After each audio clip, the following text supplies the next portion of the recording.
Good evening, ladies and gentlemen. I'm Presbytera Chrysula Kourkoudi, the Executive Director of Maliotis Cultural Center. On behalf of our entire team, it is my joy to welcome you here this evening to the presentation of the Lost Music of Hagia Sophia with Dr. Alexander Lingas. Thank you. I am Markella Petitsis, the Assistant Director of Maliotis Cultural Center.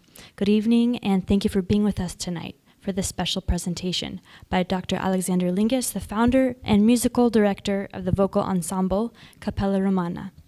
Before we begin our presentation, please allow me to share a little bit about our center. The Maliotis Cultural Center's mission is to promote Hellenic culture and language. We pursue our mission through diverse programming, including lectures, seminars and conferences, Greek conferences and dance performances, student engagement, traveling and permanent exhibits, and Hellenic American community events, and through the support of patrons and viewers like you. The Maliotis Cultural Center also serves as the main social and cultural gathering place for the students of both Hellenic College and Holy Cross Greek Orthodox School of Theology. If you enjoy this event, please consider supporting the center by donating on our website, www.maliotisculturalcenter.edu, or making a check out to Maliotis Cultural Center, and by attending our other upcoming events that are free and open to the public.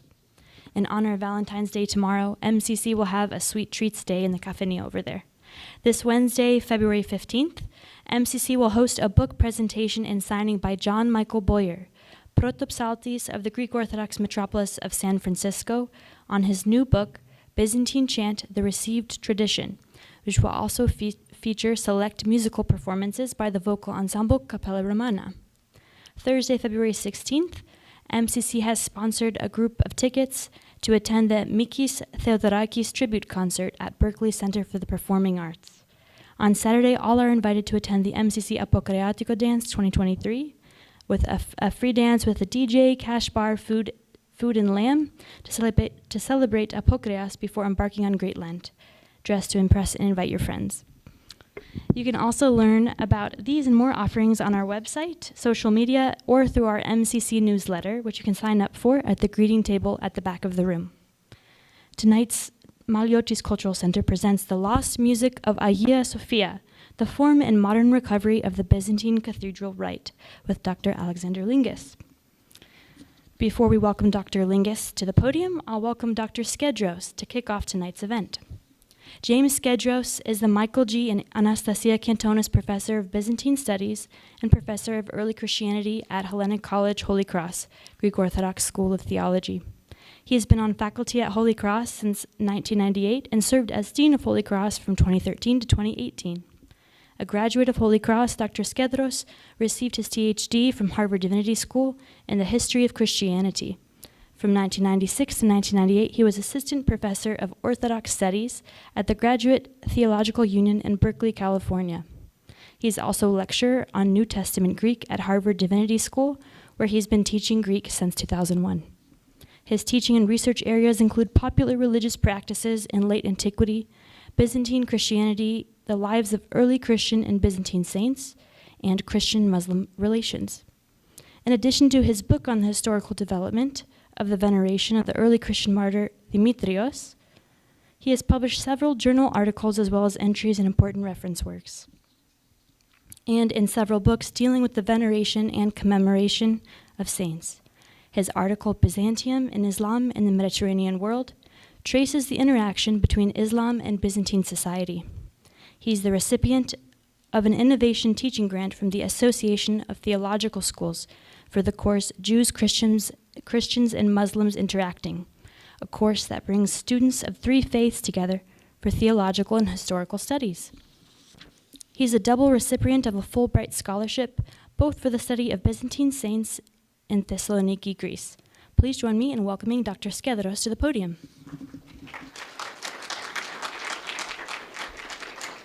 Thank you, Markella. After the introduction, I feel like I should give the lecture. Yeah, so thank you very much. Very kind. So welcome, everybody. It's a great honor and privilege for me to be here to welcome all of you, but also to introduce my colleague and friend, Dr. Alexander Lingas. As you've already heard, Dr. Lingas is professor. Well, I mean, you might not have heard this, but he's professor emeritus in music at City, the University of London and founder and musical director of the vocal ensemble Cappella Romana. He is also a research fellow of the Institute of Orthodox Christian Studies in Cambridge. And the fact that he's here tonight is because he is currently artist in residence at the Institute of Sacred Arts at St. Vladimir's Orthodox Theological Seminary. We're grateful that Dr. Lingas is with us tonight. He is certainly one of the leading, if not the leading, scholar of Byzantine musicology and its relationship to the Byzantine liturgical tradition today. Dr. Lingas is no stranger to our campus. He has lectured here in the past on a couple of occasions, and Cappella Romana has performed as part of the Byzantine Music Festival of the Mary Jahara Center for Byzantine Art and Culture in the past. On a personal note, I have known Alexander for nearly 3 decades, and as those of you who have worked with him can attest, that he is an extremely generous colleague and scholar who shares his knowledge with those that are interested not only at an academic level, but perhaps even more importantly at the popular or more consumer level. I'll get back to that in a minute. His ability to present the Orthodox or the Byzantine liturgical musical tradition, in addition to the larger Orthodox liturgical tradition, has not only garnered the attention of the scholarly community, but to those people who are quite unfamiliar with our remarkable, and I do emphasize our, remarkable sacred musical and liturgical tradition. A native of Oregon, Dr. Lingas received his PhD in historical musicology from the University of British Columbia. His present work embraces not only historical study, but also ethnography and performance. His awards are truly quite numerous and too long to list here, but I list a couple of them. He is a recipient of a Fulbright Scholar and Onassis grants for musical studies, with Cantor Lykiros Angelopoulos, the British Academy's Thank Offering to Britain Fellowship, research leave supported by the Stavros Niarchos Foundation, and the St. Romanos the Melodist Medallion of the National Forum for Greek Orthodox Church Musicians here in the U.S. He is a former Dumbarton Oaks Junior Fellow, as well as a former visiting fellow in Hellenic Studies at Princeton University. For his academic and musical contributions, Dr. Lingas has been recognized by the Ecumenical Patriarchate with the awarding in 2018 by His All Holiness Ecumenical Patriarch Bartholomew with the title of Archon Musikodidascalos. Did I get the tonos right? Okay, very good. His academic publications are numerous, as are his artistic productions. He is truly an academic practitioner in the purest sense of that phrase. Having established Cappella Romana 30-plus years ago, through Cappella, he has produced cutting-edge productions of historical Byzantine chant that have been recognized by the wider musical world. In particular, the critically acclaimed recording of Lost Voices of Hagia Sophia, from which we will hear tonight, reflects the creativity and historical research that permeates the work of Dr. Lingas. Professor Lingas is currently completing 2 academic monographs that will be of interest to our students here at Holy Cross and Hellenic College. The first is an introduction to Byzantine chant that will be published by Yale University Press, and the second is Sunday Matins in the Byzantine Cathedral Rite, Music and Liturgy, to be published by Ashgate. It is a real pleasure and an honor for us to have you here tonight, Dr. Lingas, and welcome to the campus and to the podium. Thank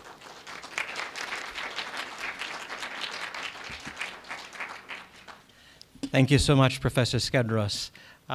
It really is a pleasure to be back again on the campus of Hellenic College, Holy Cross. Had many wonderful visits here through the years, back from when my first one I realized was when I was a student at St. Vladimir's in 1990. So I've been coming here quite a bit. So again, thank you, Reverend Fathers, ladies and gentlemen, for coming out tonight. Tonight's talk is one that I would very much like to put on the slightly more popular end of things. Professor Skedros mentioned the recording Lost Voices of Hagia Sophia. And essentially, what I'd like to do is give you some of the background of how that recording came about, how we put the things together that we put together on that recording. If you go to myacademia.edu site or Capella Romana's webpage, you can read the scholarly essay that I wrote for that volume, which gives you all the footnotes and all the much more complicated stuff. But this is a more general talk about recovering the music of the Byzantine Cathedral Rite. So one of the things is that Byzantine liturgy as it is practiced today is widely perceived as somehow changeless, with its long and solemn services being viewed as relics preserved whole from some bygone age. Closer scrutiny of the received texts and practices of the modern Byzantine Rite, however, reveals them to be of heterogeneous origins, comprising material of diverse regional and chronological provenance. Some parts of this material were preserved more or less intact through the centuries, whilst other parts survived only in vestigial forms. Thanks to the efforts of scholarly work that was first undertaken in a systematic way by Russian and other European scholars during the late 19th century, the origins of much of this material has now been traced, revealing intertwining stories of innovation and mutual influence involving a range of ecclesiastical centers, both urban and monastic, scattered across the entire late antique and medieval worlds. It has long been known that the two most important regions for the development of the modern Byzantine Rite were Constantinople and Jerusalem. Up until the middle of the 20th century, many scholars of Byzantine liturgy and music essentially assumed that the two regional traditions had more or less become one long before the end of the first millennium. And there are still books being reprinted that give you that narrative. Father Alexander Schmeemann's Introduction to Liturgical Theology is one. Egon Vellis's History of Byzantine Music and Hymnography is another.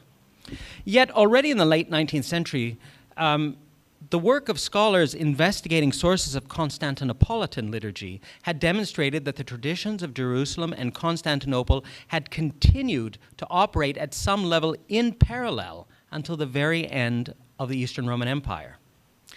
The key text pointing the way to this conclusion, and for many years the only one that was readily accessible thanks to its inclusion in the Patriologia Graeca, was the mystagogical treatise on divine prayer, Peritis Theas Prosephis, by St. Simeon, Archbishop of Thessaloniki, Byzantium's last and most prolific author of liturgical commentaries. In this text, which constitutes a section of his Dialogue in Christ, a larger work, St. Simeon reports that his provincial cathedral of Hagia Sophia Thessaloniki was the last church on earth regularly celebrating the liturgy of the hours according to the ancient usages of Constantinople.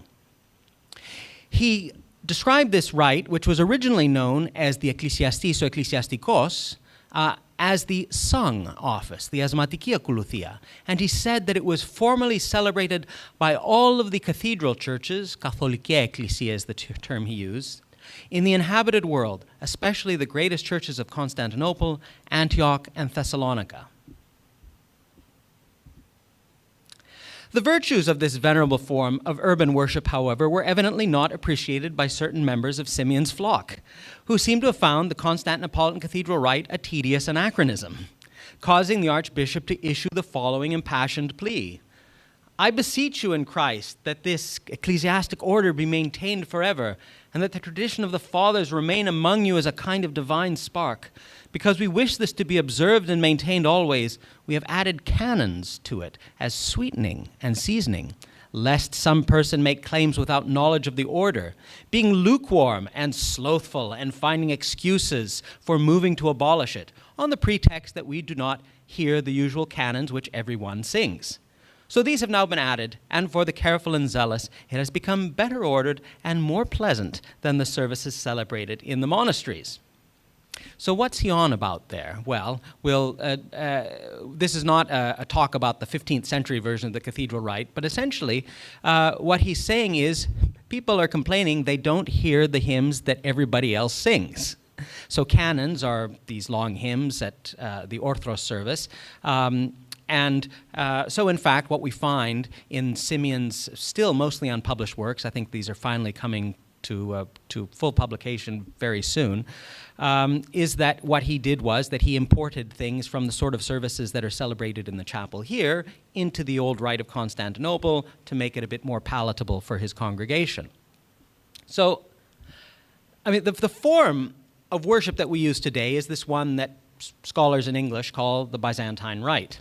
So it's the system of worship used by Eastern Orthodox and Greek Catholic Christians, and it is indeed a result of syntheses between the traditions of Constantinople and Jerusalem.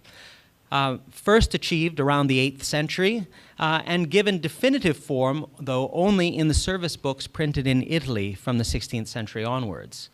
So the Orthodox services as we know them today have 3 Eucharistic liturgies, those of St. Basil, St. John Chrysostom, and the pre-sanctified gifts and other sacraments, and those come from Constantinople.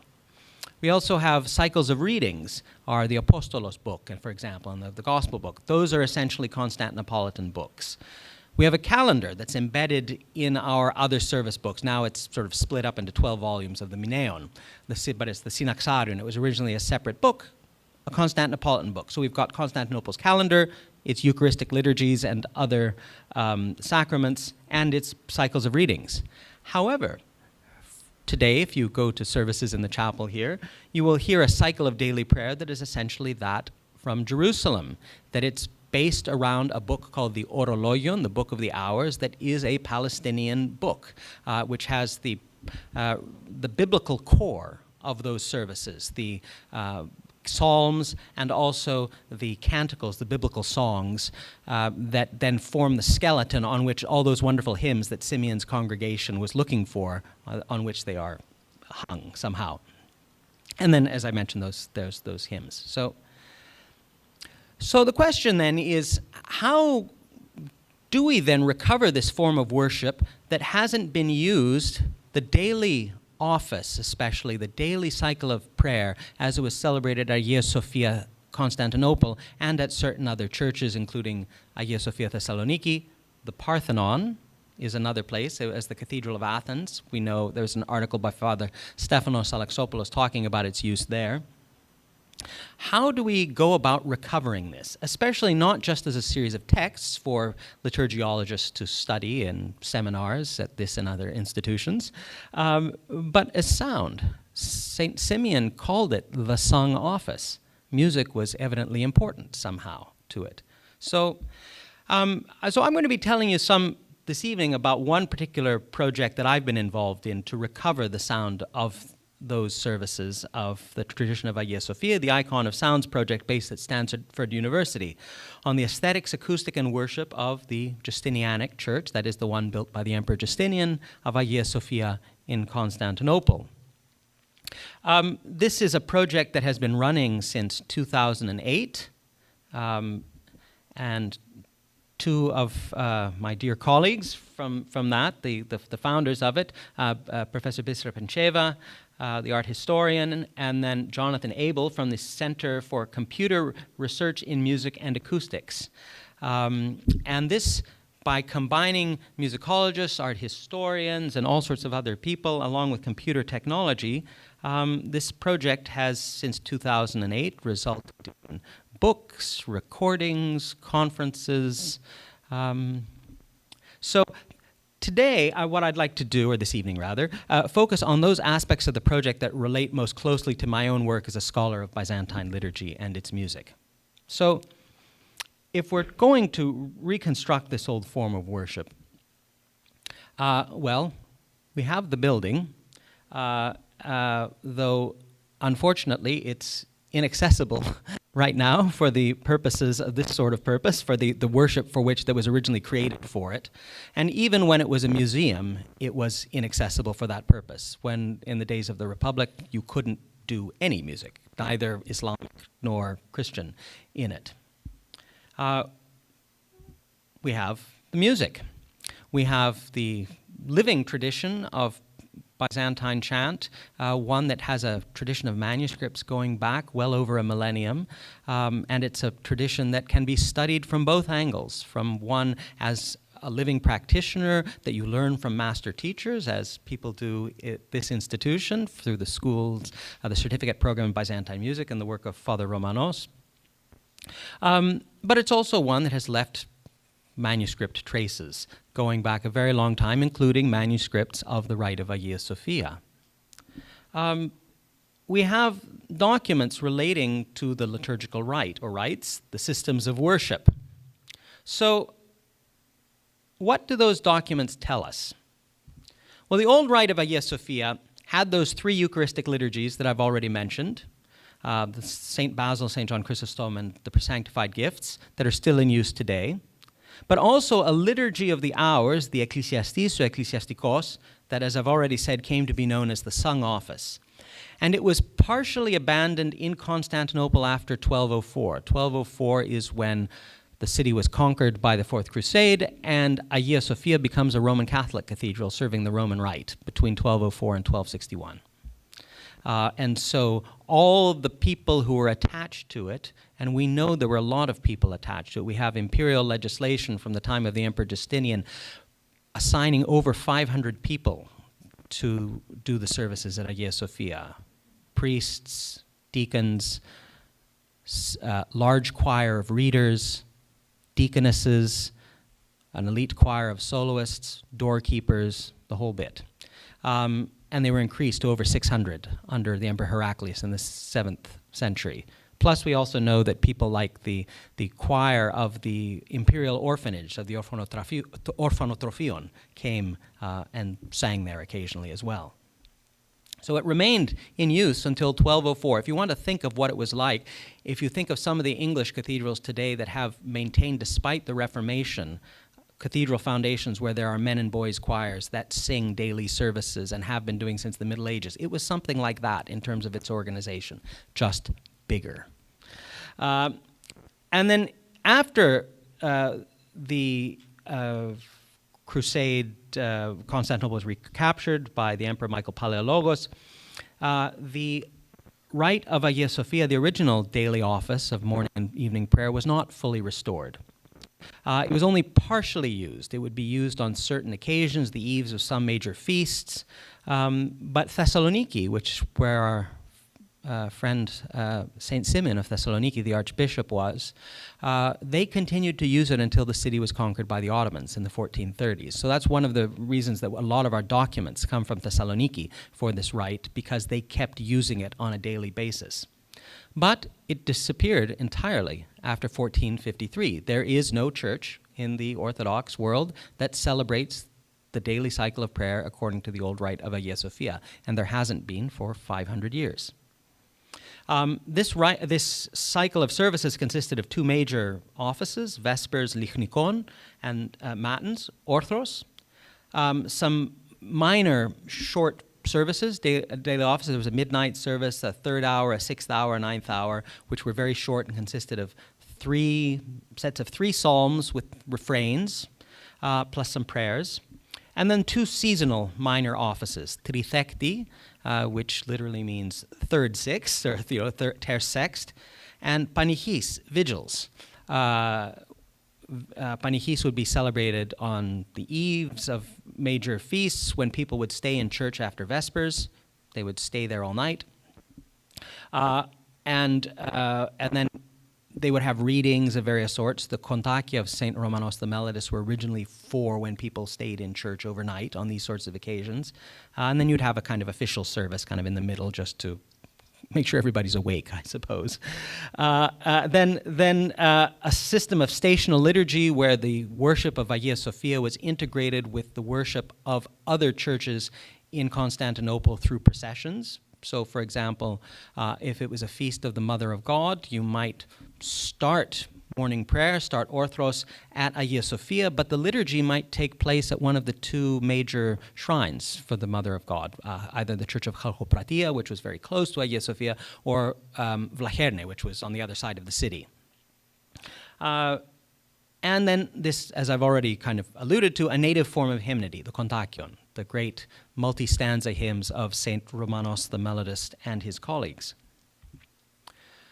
So we can distinguish a number of historical phases for the liturgy of the great church. And there are different amounts of sources that survive from each of these periods. So the period before the imperial efforts to suppress the use of icons, so before iconoclasm, before 800 AD, we have literary witnesses. We have people talking about doing these services. We have church historians. We have legislation like the ones I mentioned already, where it said this is how many singers are to be on staff at Hagia Sophia. We have other sorts of descriptions, sort of very highly poetic and rhetorical descriptions, above that of Paul the Silenciary, for example. There's a Kontakion of St. Romanos the Melodist talking about for the rededication of the church, which gives a lot of background. So we've got the building itself and one service book.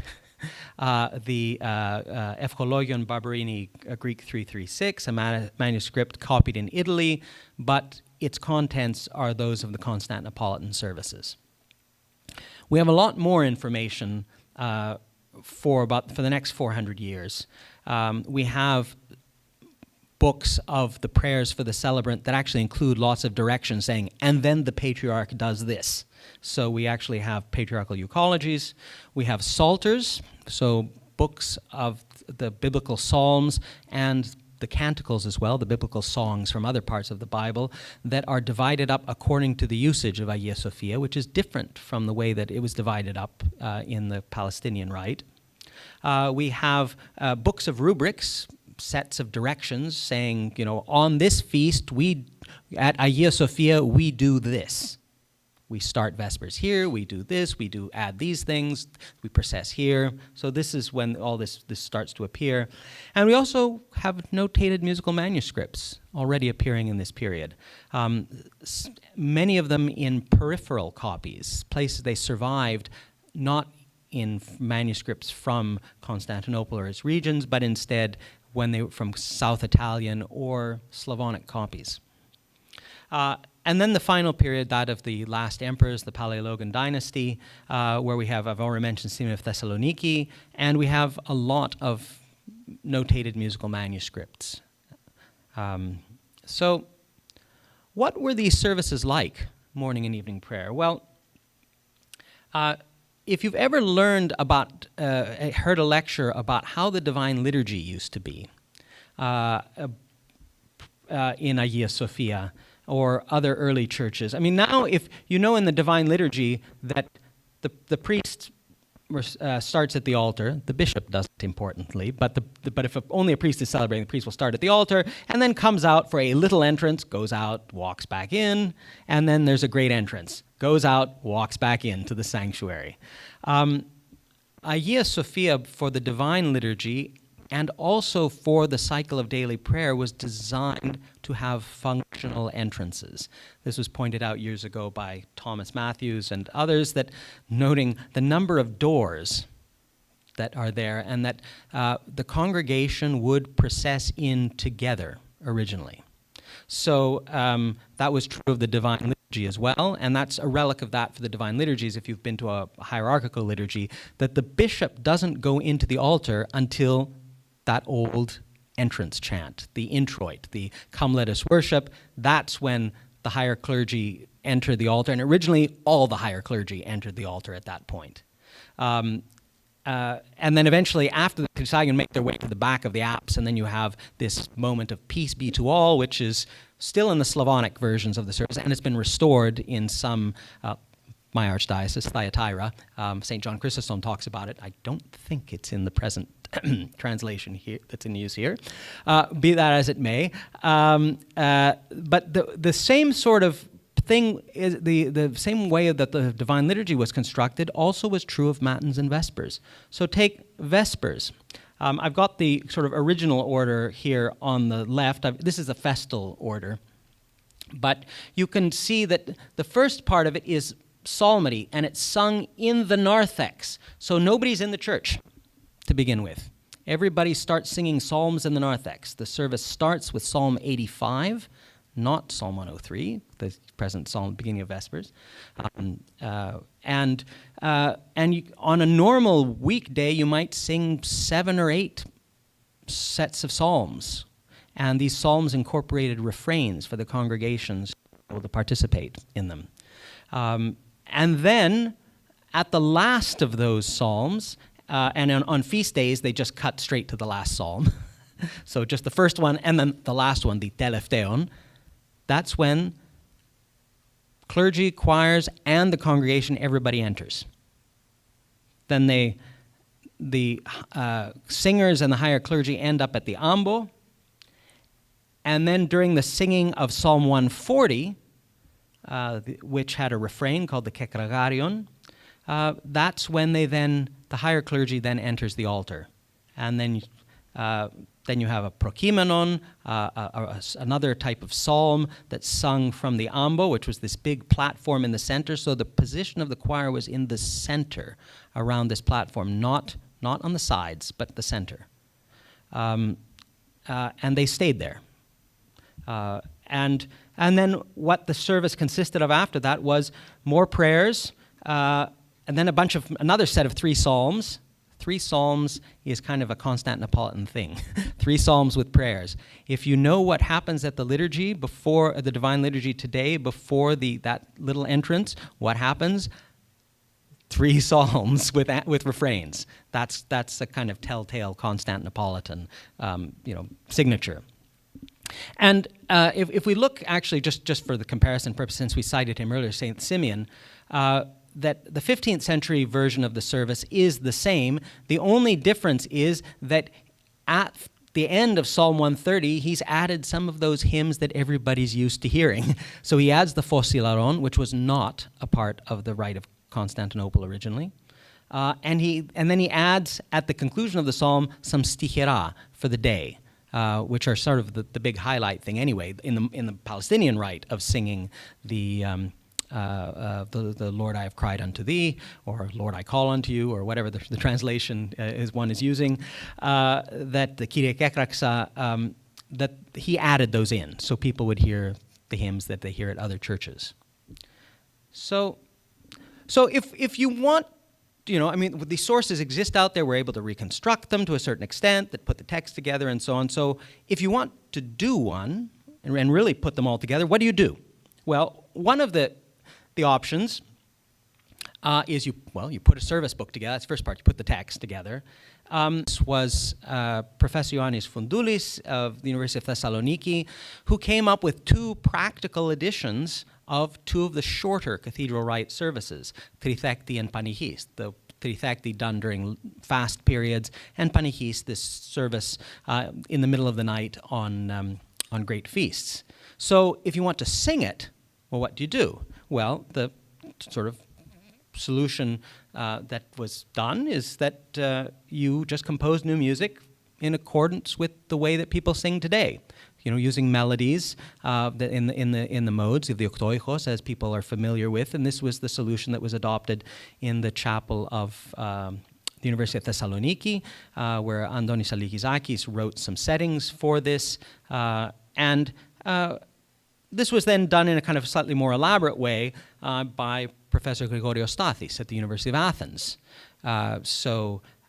In the 1990s, in part because of the interest of the then Archbishop Christodoulos, who was very interested in liturgical renewal within the Church of Greece, and there are a whole series of conferences to which musicologists were invited, that like 17 volumes or something of them have come out of proceedings.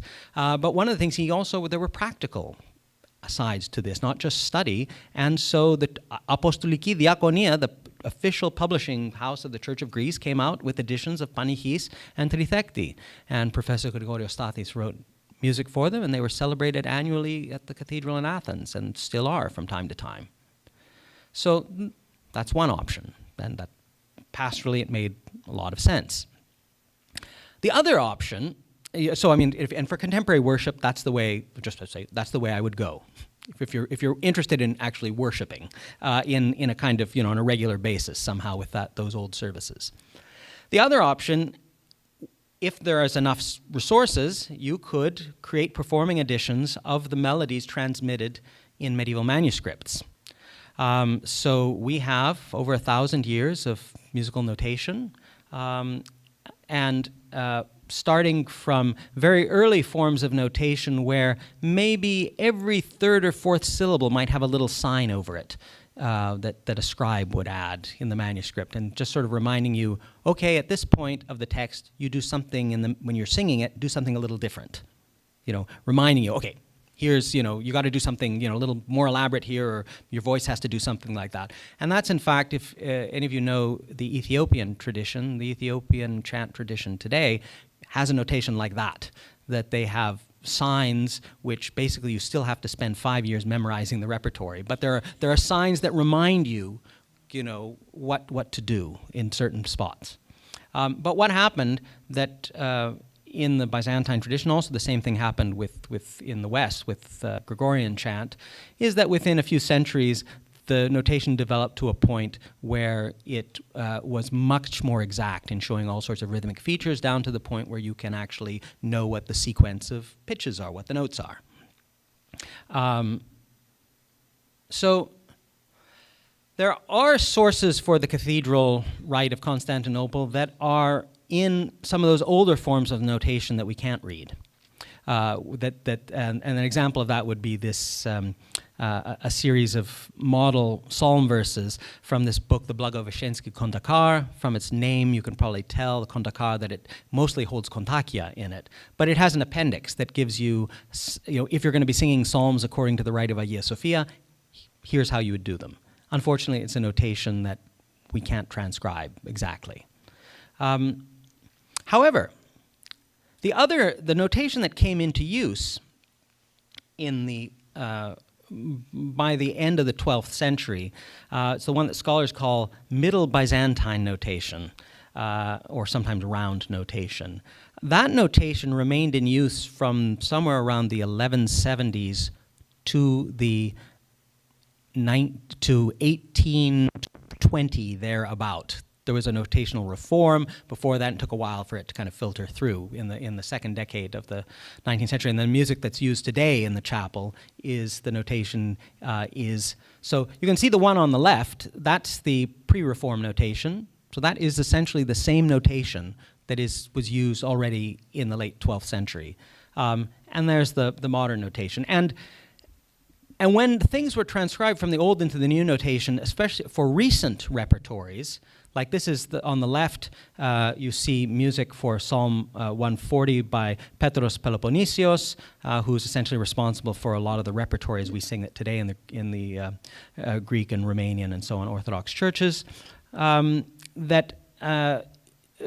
more or less what you see is what you get between the old notation, and there's how the same melody published in the new notation. Kyrie kraxa prose, and he just here there's more precision about the rhythm and some ornaments. Kyrie kraxa prose. There was no sign. The gorgon in the old notation didn't exist to show how to divide a beat in half. But otherwise, you can see there visually it's kind of the same. So that's one approach to this old notation. Full disclosure, however, I should note that when the notational reform happened in the 19th century, when old melodies, not the melodies of the 18th century, but the melodies of the 15th, 14th, and 13th were transcribed, they tended to transcribe not by note, but by formula. So here's the 15th century version of that. Kyrie kraxa. If you sing what you see is what you get. If I sing that the same way I sang the other one. And here is how it was published. Kyrie.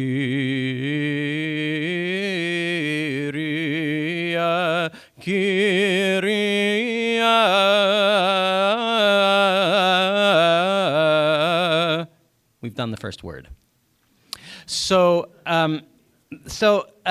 I mean, there's no doubt that this is the way that these manuscripts, the old tunes, were being read in the late 18th, early 19th century. The problem is, if you do that and you try to read the 15th century manuscripts that way, then there aren't enough hours in the day to do the services. And also, there are indications that what you see is what you get does work. sometimes. So, for example, take the prologue for the Kontakion of the Nativity of Christ, the Iparthenos Simenon that we all know and love. And on the left is the oldest manuscript that we have from the 13th century with the syllabic version of it. And on right, it's how it's published in 1882. And if you sing "What You See Is What You Get," that's kind of small here on my screen, but let's see if I can do this properly. Iparthenos imeron toni perusion tikti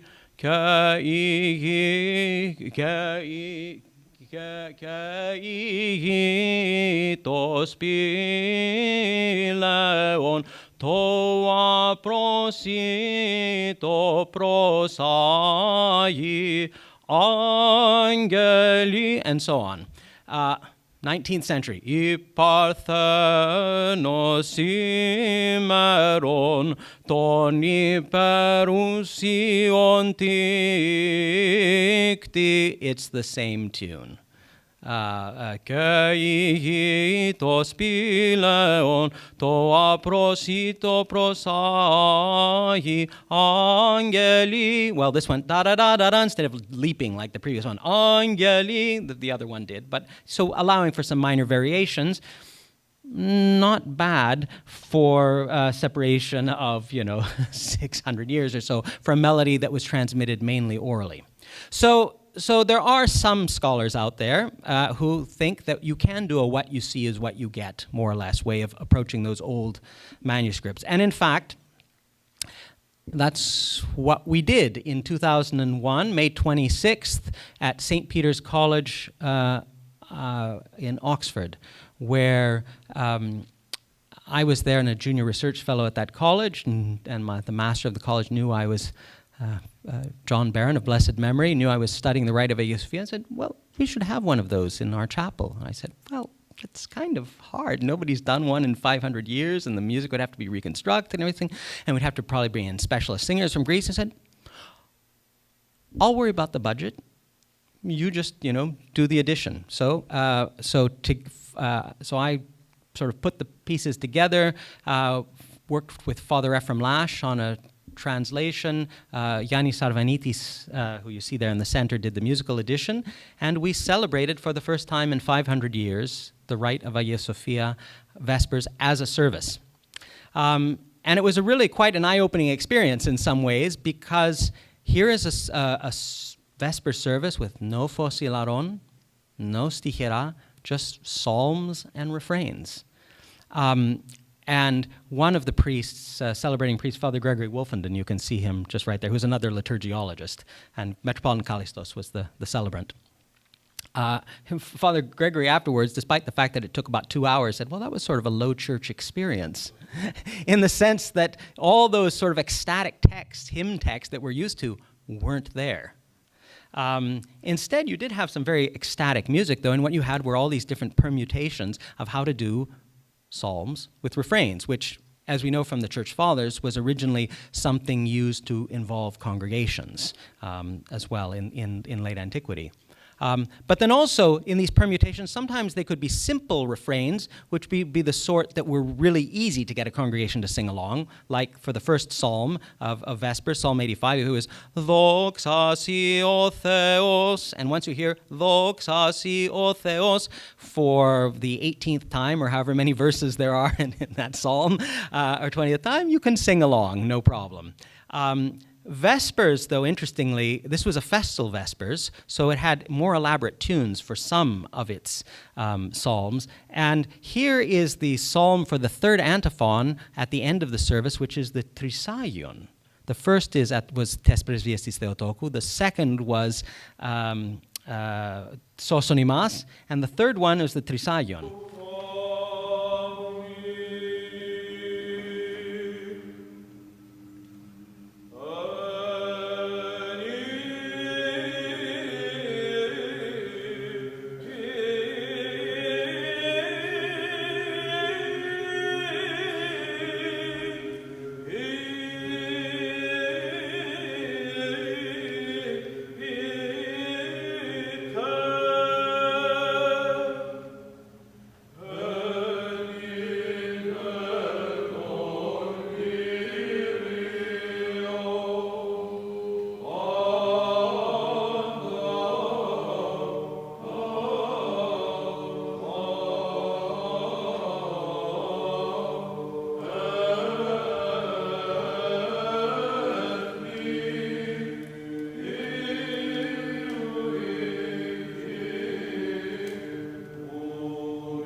and I'll leave it at Agios o Theos there instead. The full psalm with multiple verses. You only heard the first, the intonation of the soloist, and then the choir takes over the psalm verses, and then the refrain. I think it took about 12 or 14 minutes to do the full thing.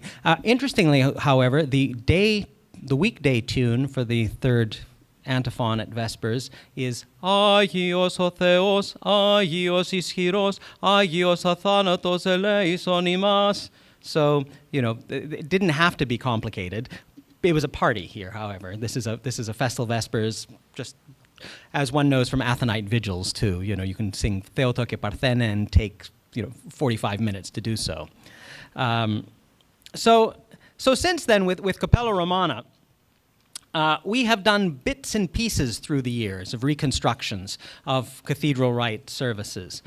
In this recording, Byzantium and Rome, for example, we included as the final item on the second disc, the setting of the Teleftheon, the final antiphon of the kneeling Vespers of Pentecost. So those prayers, if any of you have been to the Vespers on Pentecost evening, oftentimes done right after the liturgy these days. There are a series of long prayers where you kneel for the first time, and then sometimes that says, and another prayer. And those other prayers are from the old cathedral rite. They were the old prayers of the antiphons. And in fact, what happened in the monasteries of southern Italy, Grottaferrata is in the hills outside Rome, that they used to do on Pentecost afternoon.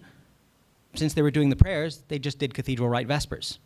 They did the whole service, not just the prayers, like we do today. And so as a result, that's one of the reasons that we have psalm settings from that tradition. In this case, this setting of 6 verses from Psalm 18 take 34 minutes and 22 seconds. And there's also a place in the minute, after you do the first 6 verses, the manuscripts say, you may continue with further verses if you wish. Anyways, but it's stunning music, stunning music. Anyway, so we actually presented that program at Stanford in 2009, which is, I think, one of how we kind of came into the orbit of our friends and colleagues down there. And so already, Professor Pencheva and Jonathan Abel were thinking about this problem of what to do, because clearly Hagia Sophia was a very interesting place acoustically, and what to do about understanding the whole sensory experience of worship there. Especially if you couldn't go sing there, what do you do?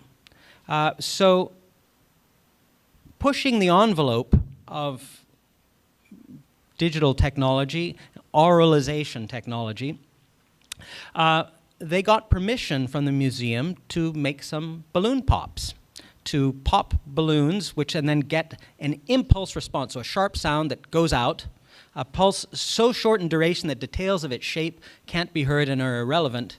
And this is from our colleagues there, Jonathan Abel and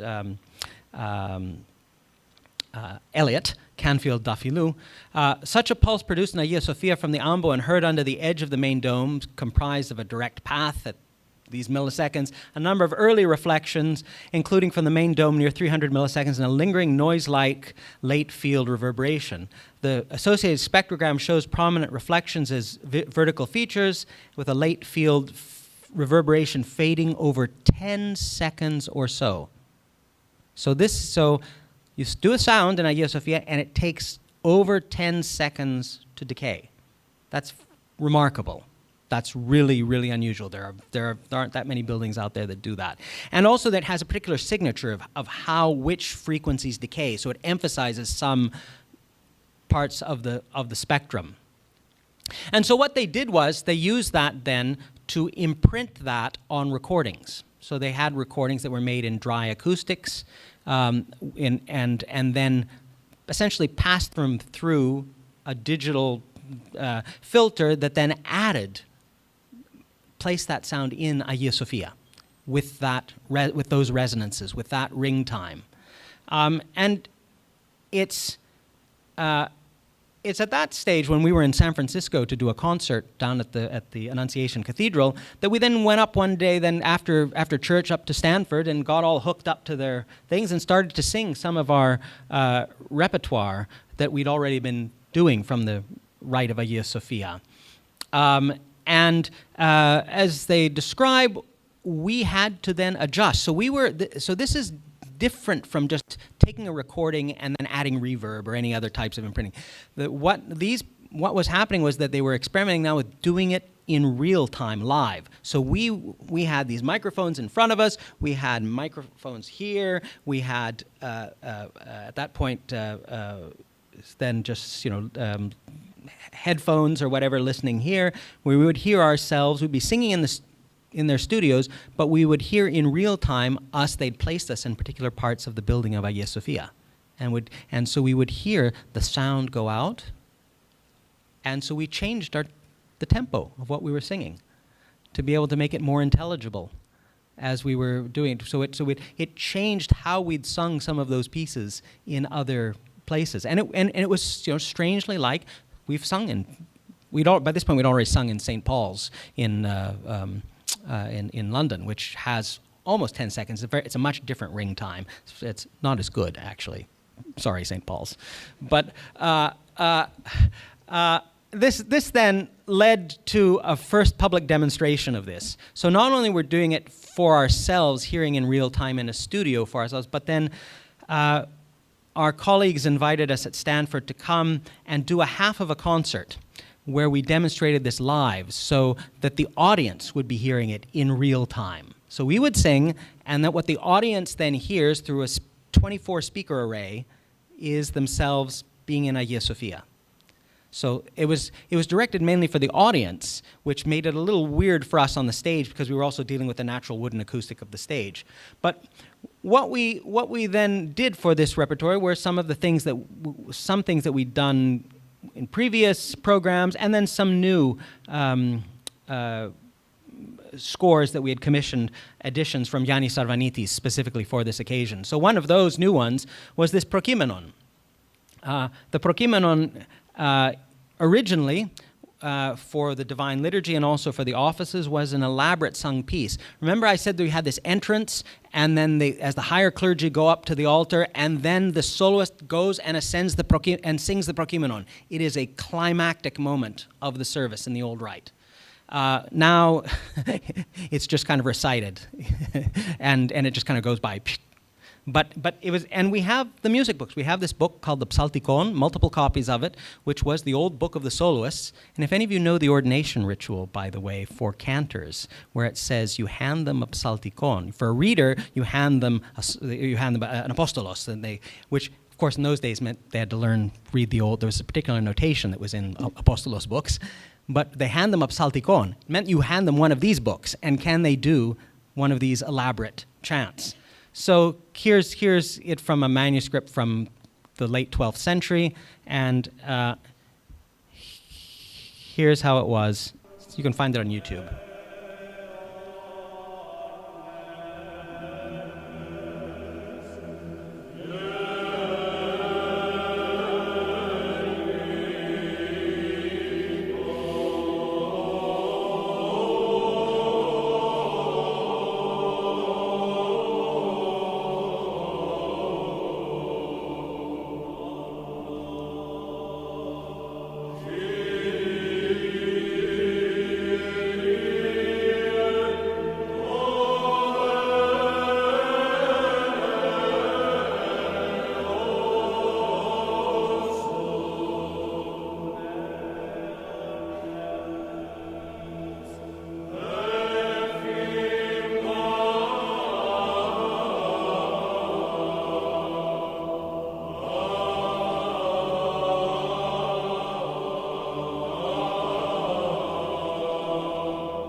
That was just the refrain. Now we were, as singers, blown away by this, but so was the audience, including people who had no experience at all of Orthodox music.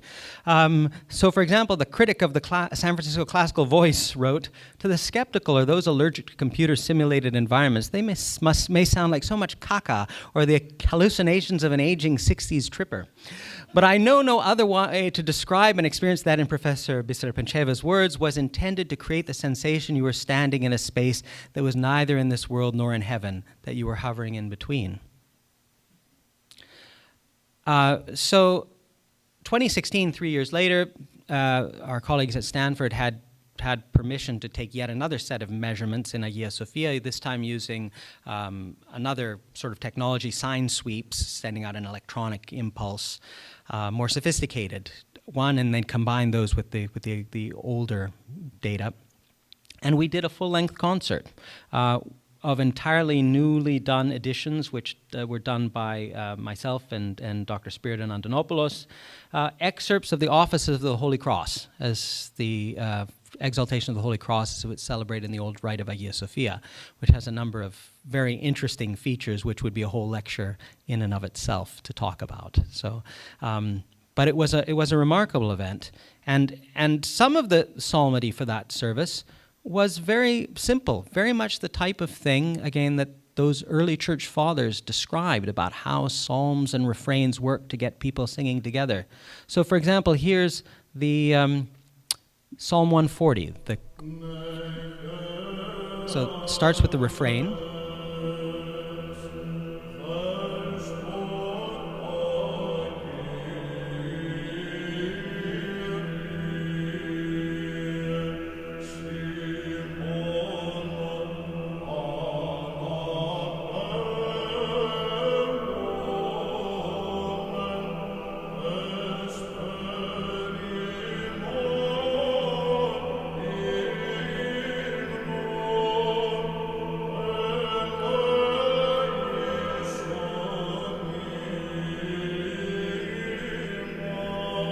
Now the choirs start the verses.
And so on with the refrain. This is an example of from the booklet of the editions, sort of editions that we created for this project. We recorded it, but in the intervening time before the recording came out, it took a lot of post-production. We took the story on the road. There was a journalist from KQED in San Francisco who did a radio story, and this was picked up by Pop-Up magazine, which did sort of live radio-style shows, but without broadcasting them. And so we were one of the stories in this, and we did this in Brooklyn at the Brooklyn Academy of Music, in Oakland, in Seattle at the Benaroya Concert Hall, Los Angeles, Washington, D.C. We took the story on the road. And for the journalists who talked about the pop-up magazine, reviewing it, our story was consistently the one that they mentioned. They sing, and it's like 537 AD. This is what it must have felt like, nearly. Lovely becomes transcendent. Writing about this now cannot capture what happened in that room. The story, the awe. So you don't actually have to, there's whether these people are reading the Russian primary chronicle or not, but this is, but these echoes are coming through, that they came through. And then the recording eventually did come out. And then also that same story from Pop-Up Magazine was then Sam Harnett then did a version of it for NPR. And it ended up being NPR's #1 most listened to story for 2020. So just really, really astonishing, the power of this music. And now you can find, there's a wonderful documentary, and there's documentation of this on Stanford's site. Of course, there's our recording. But I'll just give you sort of close by giving you one other taste of this, of the Prokeimenon for the Holy Cross from the Divine Liturgy. And you may notice that there's a Fotini Downey Robinson, a female soloist there. Well, you heard women singing before. We know, as I mentioned before, that there were deaconesses. There was a choir of deaconesses. This is when there were also the boys' choir. There were eunuchs, so castrated males who were by the Byzantine canonist Balsamon, mentioning in comments on marriage restrictions for some of the lower clergy, saying, by the way, these actually don't apply, these ones, for singers, because they're all eunuchs these days. So there was a time when male sopranos was the patriarchiko ethos of the 11th and 12th centuries, according to Balsamon, at least. So anyway, we want to bring this sound world back, which was also one that Western travelers commented on. They commented, Liutprud of Cremona, who hated almost everything about Constantinople. What he liked was the mixing of the high and low voices. Was the distinct palette of that time prior to 1204. So anyway, this is one of the things that we tried to recall.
So I hope you have managed to have a little bit of a window then into the traditions of Hagia Sophia. As again, we don't have recordings from the Middle Ages, so these are of course scholarly efforts to try to bring these to life, but to give you some kind of a better idea of this lost music.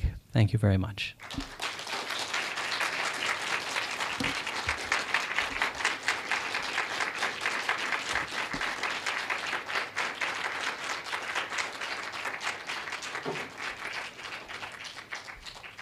Thank you, Alex, very much.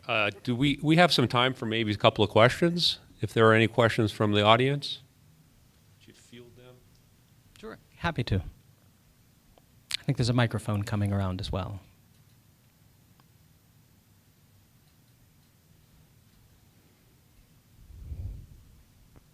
This is sort of related. Whoa. But on one of the slides, the funeral something, or no, the funeral fire or something. What was there was something? What was the service of the fire? Oh, the service of the furnace. Of the furnace. The service of the furnace. Yes. So this is the Koulouthia tis Kaminu, which is about as close as Byzantium got to a liturgical drama.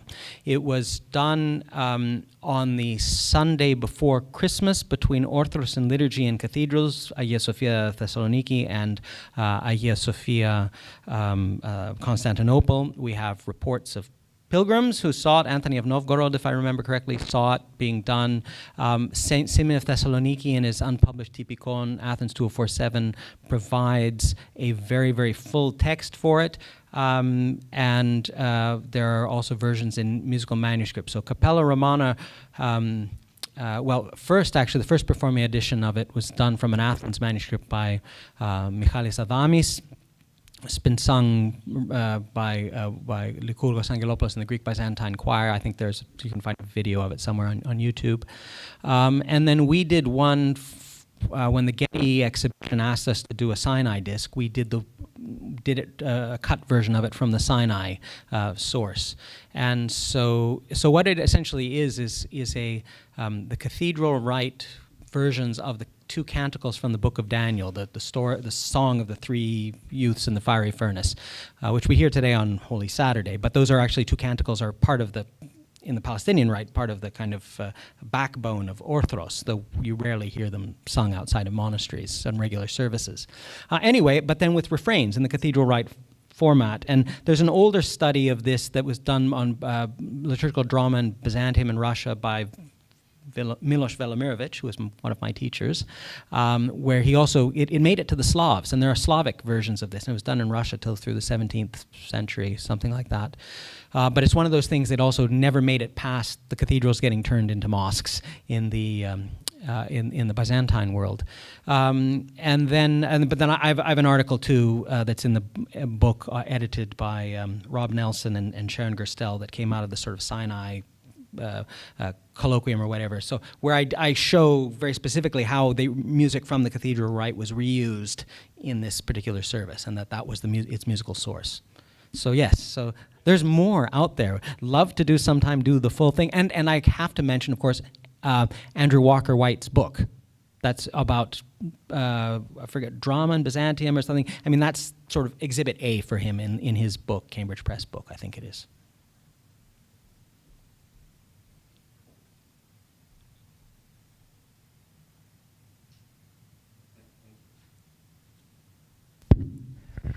You mentioned the antiphons, and there are some other strange survivals of the cathedral rite. And one is, it seems to be the funeral service. It's using, Psalm 118, which is usual for Saturday, the 17th Kathisma, but it has these refrains, depending on whether it's even or odd. And Stephanos Alexopoulos also explained this too when he gave his talk. But it's kind of strange because that service, the funeral service, is really like based on the Palestinian monastic kind of like structure of the Orthros, yet that's truly, it seems that must be a cathedral kind of like usage, and it's kind of confused, but that seems to be one of the few survivals besides the antiphons that you mentioned. Yeah. I mean, there are. I mean, and I mean, other than that, the divine liturgy and so on. That I mean, the sacraments. And but the the thing is though that by already the sort of 9th century, that these two traditions are cross-fertilizing, so that, and we tend to forget that that Palestine had its cathedral rite. And this is all this new work on the new finds of Sinai, the Georgian sources that also survive only in Georgian translation, like the work of Daniel Galadz on the so-called Typikon of the Anastasis. This is a book for the last gasp of an independent Jerusalem urban liturgy, of which Capella Romana has recorded excerpts of the Good Friday offices. But the thing is that in that Typikon of the Anastasis, there are psalms that are described as singing them asmatikos, which means to do them in this kind of refrain style. So they had their own refrain style. In some cases, that cross-fertilized with the Constantinopolitan way of doing so, examples of which would be the Polealios, which has the same kind of, little tag at the beginning of it, just like the Constantinopolitan antiphons, Douli Kyrion, before you actually, announcing the refrain, Alleluia, and then the stichologia, the recitation by verse. So there was in this later period cross-fertilization, and as you know, the funeral service is kind of it took so long for it to come together from so many things. Of course, the rite of Hagia Sophia had this had the refrain structure for the Amamos for Psalm 118. It was the ordinary sort of psalms that would be sung on a Sunday morning, even on Easter Day.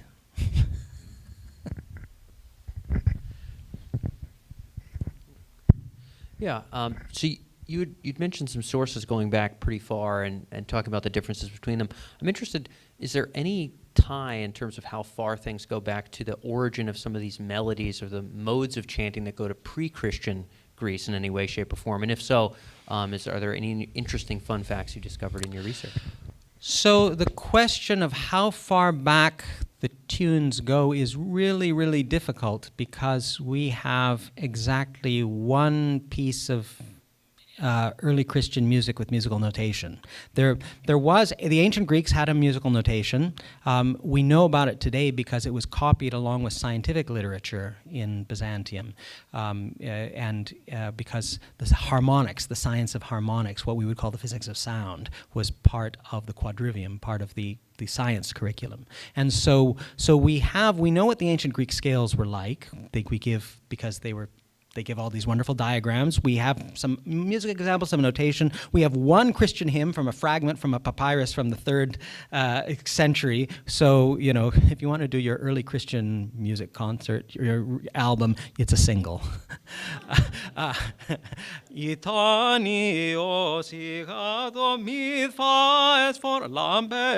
then it has some amins at the end. And so on. And that music, some scholars used, like Egon Velas thought there's no relation at all between that music and the later music, or he tried to say it's maybe that Semitic influence or something like that. The kind of latest consensus of those people who are studying, approaching it from the other direction, from ancient Greek and Roman music, is that there seems to be a kind of progression stylistic in certain aspects towards some features that then become typical of some of the Christian music. For example, the use of more diatonic scales is one of the things that comes up. Clement of Alexandria mentions this as well. But it's the documentation is so poor. We just have so little to go on, and then what we have some manuscripts from some papyri from the Egyptian desert that have things like accents. Classical Greek has, then they started at some point, originally it was all written with capital letters and no accents or anything. They started accents and breathing marks and, the grave and acute and so on accents. And what we find in some papyri is that some scribes are using those breathing signs or the accent signs in weird ways, in places where they're not supposed to normally be by the rules of grammar. And so it seems that there are some efforts at using some kind of proto-musical notation. And also there's some cases of interesting uses of lines. Again, it's that type of thing I was talking about before, of little things to remind people of tunes they already know. So the extent to which some of those texts may survive from the 5th or 6th centuries and then make it into notation that is more complete later on. There's a scholar in France who wrote a doctoral thesis under me, actually, working on some of that stuff. And what he showed was that some of the places where melodic things happen in the later manuscripts are where some of these weird accents and other things happen. So, but it's just, there's nothing close to what you could do with this level of reconstruction once we have these later manuscripts. So, tantalizing, but...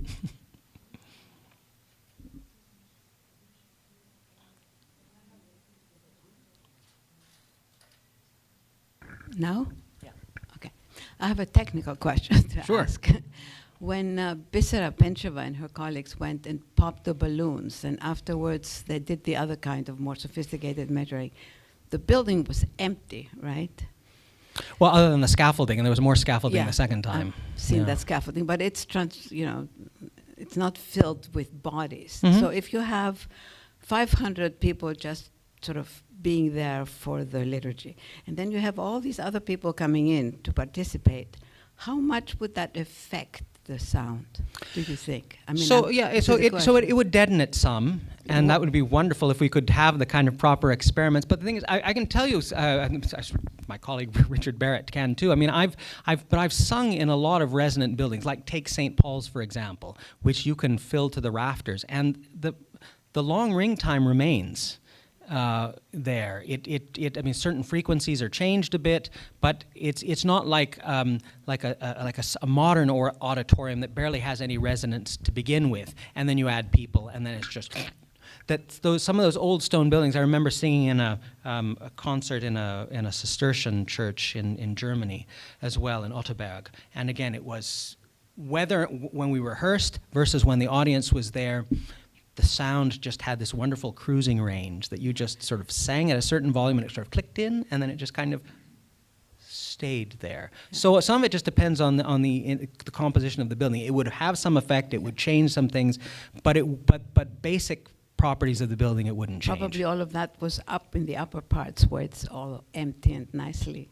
Yeah, I mean, that's one of the things, because it's such a big resonating chamber. That's one of the things, because it's so tall, and that shimmering effect coming down is going to happen no matter what. Yeah.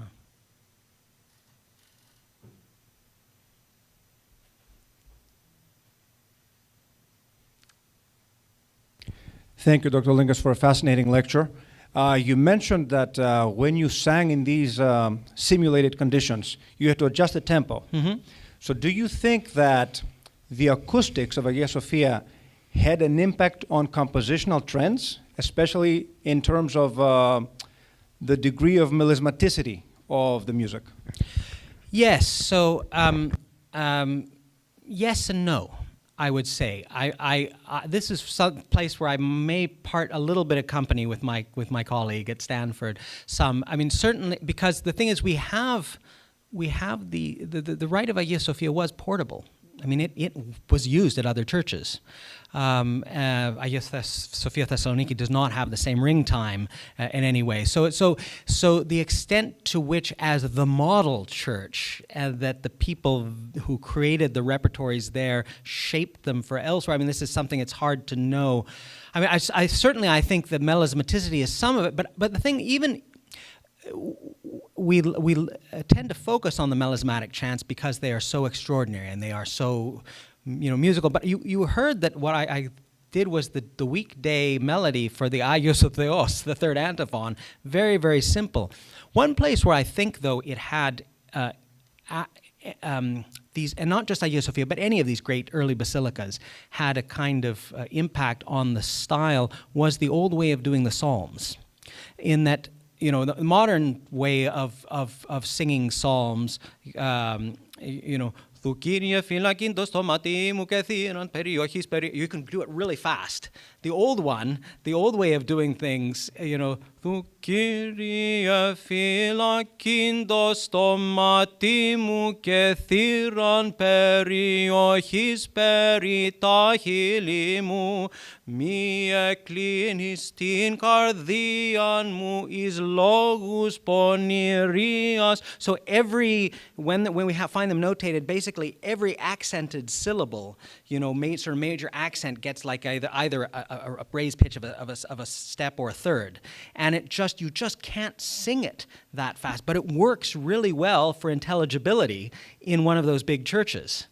And it's you heard the keklagarion, your sort of the hypnotic effect of the, and I mean you could push the tempo a bit, but not much, because the old formulas just don't allow, and it just then start tripping over yourself as a singer, and it sounds silly. So I think it's in the psalmody. You know, that's one of the places where that was really true, and where it differs, say, from the Roman Rite's way of doing psalms with these, you know,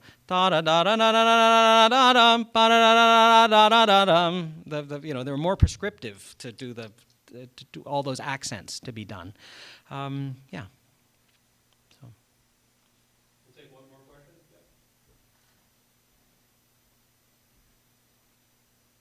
Thank you so much. I mean, what a fantastic lecture, and thank you for what you're contributing to all of us. I mean, to restore something that's been lost and to give us an insight into what it may have been like. I mean, it's just, you know, firing the imagination in so many different ways. So thank you to you and all your colleagues.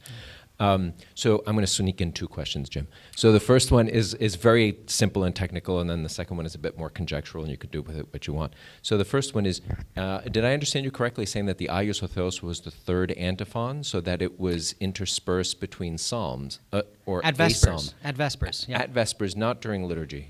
Well, originally we think that it probably was at liturgy as well, because that's of which the Kyrie Kyrie Pivlepson Exuranu might be the kind of remnant of that. But at Vespers it was. It's there in all the manuscripts, those Psalms, you know, 114, 115, 116, those three, yeah, at the end of Vespers. So that was my question, 114, 115, 116. Yep, okay, I got to as a sequence. That. Okay. And then my more broad conjectural question is, if this was intended to encourage congregational participation by having a refrain that you can pick up and you would quickly catch on, why was it struggling to be popular with the populace? Well, I think because the vibrancy of the tradition that came from Jerusalem, that wonderful hymnography, so evocative. I mean, it's one of the basic problems that you have of how do you celebrate things described in the New Testament if you're basically restricted to Old Testament texts, to ones where you're restricted to typology. And you know, and allegory and various other types of interpretive strategies. So I mean, you know, we can find some really good verses, Anasta Theos and other, you know, Anastithi Kyrie. I mean, there are good ones for the resurrection, but you know, it's like, I mean, they had the same problem in the Roman Rite in the West, which is why then they then started in the Carolingian period resorting to troping. Because you might have, you know, a bit of Old Testament text for the introit of Pascha, you know, resurrexi, you know, and so on. But then, you know, with a little bit, an Old Testament text which says resurrection in it, but then, you know, that's kind of it. But as opposed to singing Anastasios imera lamrinthomen lai, you know, all those you know, things, you know, day of resurrection, you know, let's all rejoice and so on and so on. You can't do that with the Psalms. So I think some of it has to do with that. Also the greater variety, that Jerusalem came up with an 8-week musical cycle for the Oktoichos. Constantinople had a 2-week rotation. So you got through, there were choir A and choir B, got through the Psalms, each their own slightly different set of them with slightly different tunes, some overlap, week A, week B.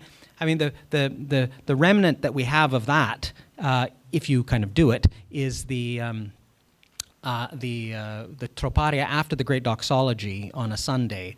Simenon Soteria or Anastasek Pneummatos. Those are originally the final refrain of that sequence for choir A. The other one was for choir B. for week 1, week 2. But it was a much smaller corpus. So I think just the sheer exuberance and variety and for all those things that then, construction of the penitential self, a la Derek Kruger and so on, that it just fit the spirituality better. Whereas the spirituality of the 4th and 5th centuries, we read the church fathers talking to us about the Psalter. And, the fathers of the desert, they go out, what do? They do the Psalter in a night and so on. So that's... I think it's that wider shift in piety that meant it was just anachronistic for them. Very good. President Priscilla? Yes, no? Okay, so I guess we have a question.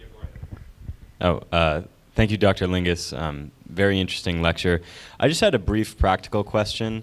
When Capella Romana was performing these songs of the Hagia Sophia Byzantine Rite, when they were performing live, were they using Byzantine notation, or were they singing from a traditional Western style of written music? And a little bit of a follow-up question, is there anything unique and advantageous about using the Byzantine notation over the Western notation? So the answer is we used both. There are some of the pieces were in Byzantine notation, some were only in staff notation, some were in both. But we have our core of singers use both and can make the stylistic adjustments because it's really ultimately kind of who your teacher is and how the patterns are. So yeah, I mean it's and it's how you're schooled in reading the notation. Because, I mean, sometimes it's said, Byzantine notation shows all these things that Western notation can't. Well, Western notation doesn't necessarily, depends how you use Western notation. If you use Western notation the way a jazz, player does, and they see a jazz chart, and they see a few little notes here with a few chord symbols, and they create this fantastic texture out of it, well, but they have to have heard it first, and they have to have learned it from their teachers and everything else. Well, or if you're studying Baroque music, people learn to do all sorts of things that weren't on the page. So I think that the more is the question of how you are schooled, what your ears are, and then yes, we when available, we prefer using Byzantine notation for certain things, but I think it's a more subtle question having to do with people's training, because with enough training, you can get the result with kind of almost whatever you're using. Very good. So let's thank Dr. Lingas one more time. And I just want to, before I turn over to Presbytera to say goodnight, or should I just welcome people for the refreshments? Is that okay? Okay, but very good. Before we do that, if you're interested, Thursday night at First Church in Cambridge, Capella Romana will be performing a concert. The title again is, I forget. Byzantine Choral Inheritance. Yeah, so Byzantine Choral Inheritance. Right, on this side of the water, we tend to say Byzantine, but choral inheritance, and so I think some of the 20th century Greek American composers will be sung and presented and performed on Thursday night at Richard 7:30, 8 o'clock.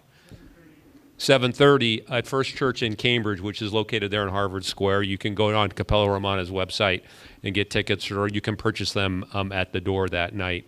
And then, did you want to say something about Wednesday? Sure. Yeah.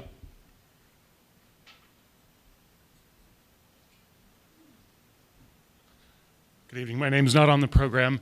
I'm Richard Barrett. I'm Capella Romana's Director of Publications, Grants, and Operations. And so we have another event this week, Wednesday evening, which is sort of more in my end of the store. We are having a book launch for this book. This is the debut title of Capella Romana Publishing, Byzantine Chant, The Received Tradition, a lesson book by Holy Cross alumnus John Michael Boyer, our Associate Music Director, and Protopsaltis of the metropolis of San Francisco, currently also the director of music at the Cathedral in New Orleans. And so John will be here to present on his book, close to 20 years in the making.